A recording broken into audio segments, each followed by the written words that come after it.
सिनेसृष्टीत अशा अनेक अभिनेत्री आहेत ज्यांनी प्रोफेशनल आयुष्यात खूप यश मिळवलं, पण खासगी आयुष्यात मात्र त्यांना तितकासा आनंद किंवा यश मिळवता आलं नाही। यापैकीच एक महत्त्वाचं नाव म्हणजे स्मिता पाटील।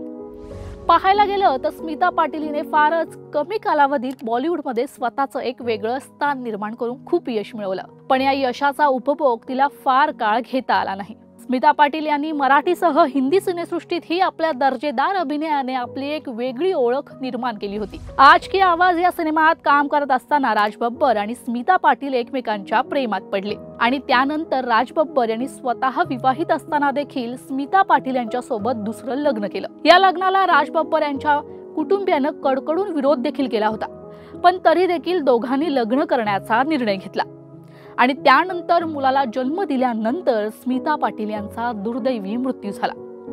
वयाच्या अवघ्या 31व्या वर्षी स्मिता यांनी जगाचा निरोप घेतला होता, पण त्याआधी स्मिता यांनी त्यांच्या मेकअप आर्टिस्ट दीपक सावंत यांच्याकडे त्यांची शेवटची इच्छा व्यक्त केली होती। दीपक सावंत यांच्या म्हणण्यानुसार स्मिता पाटील यांनी एकदा राज कपूर झोपलेले असताना दीपक सावंत यांना त्यांचा मेकअप करताना पाहिलं। तेव्हा स्मिता त्यांना सहज म्हणाल्या की माझं निधन झाल्यानंतर मलाही तू एका नव्या नवरीसारखं नटव। तेव्हा स्मिता पाटील यांनी सहजपणे म्हटलेल्या या शब्दांना दीपक सावंत यांनी स्पष्टपणे नकार दिला होता। कालांतराने स्मिता पाटील यांच्या अकाली मृत्यूमुळे प्रत्यक्षात दीपक सावंत यांना स्मिता पाटीलला एका नव्या नवरीसारखं नटवावं लागलं आणि नकळतपणे स्मिता पाटील यांनी व्यक्त केलेली त्यांची शेवटची इच्छा प्रत्यक्षात फारच लवकर पूर्ण झाली।